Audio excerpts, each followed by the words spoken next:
Ingat Jessica Wongso bunuh Mirna pakai kopi sianida. Kondisinya memilukan seusai 6 tahun di penjara.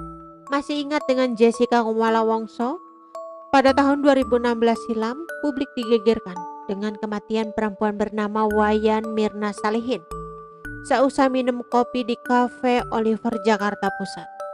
Kasus tersebut menyeret Jessica Wongso yang merupakan sahabat Wayan Mirna Salihin sendiri. Polisi memutuskan Jessica Wongso bersalah dan menjadi tersangka dalam kasus kopi sianida tersebut. Dalam kasus tersebut, Jessica Wongso disebut sengaja mencampurkan zat berbahaya sianida dalam kopi yang diminum Wayan Mirna Salihin. Akhirnya Jessica Wongso dijatuhi hukuman pidana selama 20 tahun penjara. 6 tahun berlalu, ternyata kondisi Jessica di penjara berubah drastis. Penasaran seperti apa kondisinya? Dilansir dari tribunjatim.com, Jessica Wongso dikenal sebagai pribadi yang periang dan rajin bersembahyang di vihara. Dia hampir setiap hari, setiap pagi dan siang hari bersembahyang di vihara jelang sidang pembacaan putusannya pada 27 Oktober 2016 lalu. Mantan pengacara Jessica Wongso, Otto Hasibuan, mengaku sedih dengan kabar penolakan upaya banding tersebut. Otto mengaku sejak divonis bersalah, Jessica Wongso tidak lagi memakai jasanya sebagai pengacara. Jessica memilih menggunakan pengacara lain untuk menangani permohonan peninjauan kembali atau PK kasusnya. Bahkan ia mengajak ibunda dan pamannya untuk bersembahyang bersama di vihara rutan sehari sebelum sidang vonis kasusnya. Jessica sempat menyatakan kepada ibunda dan penasehat hukumnya dirinya yakin akan divonis bebas. Lama tak muncul seusai diputus bersalah dan mendekam di penjara, Jessica Kumala Wongso mengajukan upaya banding pada tahun 2019. Sayangnya hingga tahap kasasi, semua upaya itu ditolak dan justru menguatkan putusan pada pengadilan tingkat pertama.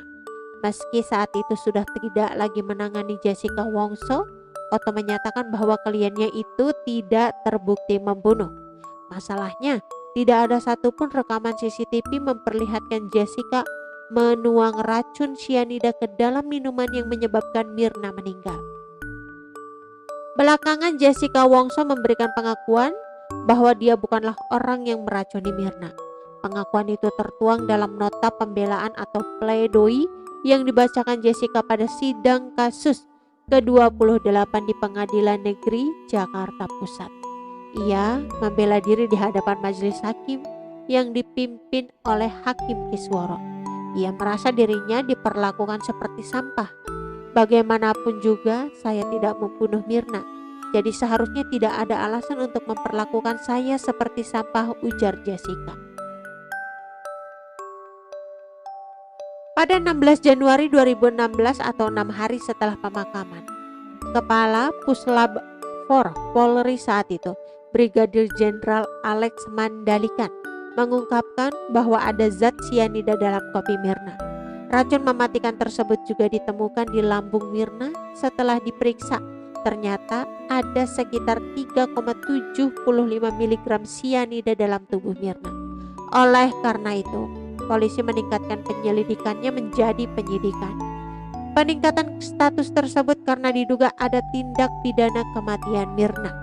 Polisi lantas gelar perkara sebelum menetapkan tersangka. Setelah melakukan penyelidikan mendalam termasuk melihat rekaman CCTV dan memeriksa Jessica, Hani, keluarga Mirna dan pegawai Cafe Oliver sebagai saksi, polisi pun menetapkan tersangka. Pada 29 Januari 2016, polisi menetapkan Jessica sebagai tersangka. Perempuan berambut panjang itu lantas ditangkap keesokan harinya di sebuah hotel di Jakarta Utara.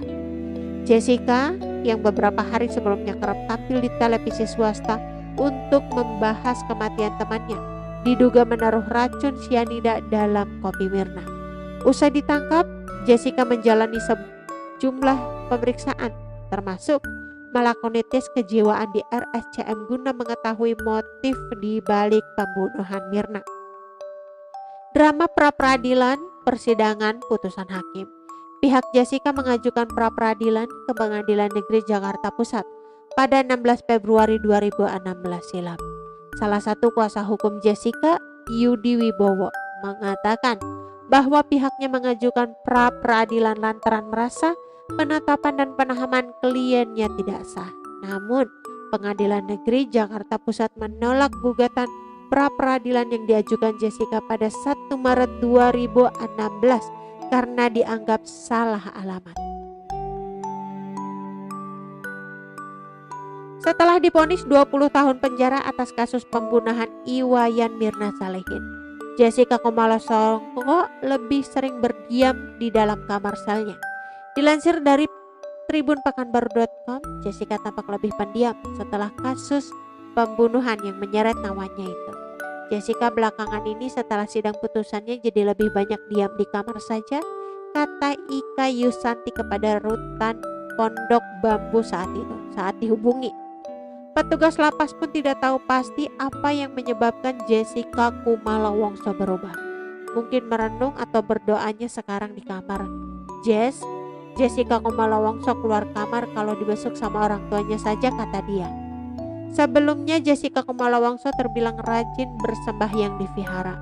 Jessica Kumala Wongso hampir setiap pagi dan siang hari bersembahyang di vihara jelang sidang pembacaan putusannya pada 27 Oktober 2016. Bahkan ia mengajak ibunda dan pamannya untuk bersembahyang bersama di vihara rutan sehari sebelum sidang vonis kasusnya.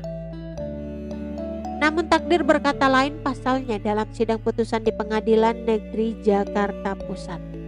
Pada 27 Oktober 2016, Jessica terbukti bersalah atas pembunuhan berencana terhadap sahabatnya sendiri, Iwayan Mirna. Oke teman-teman, itu sedikit berita dari channel Vlog Berita. Sampai ketemu lagi di berita-berita selengkapnya. Assalamualaikum, bye-bye.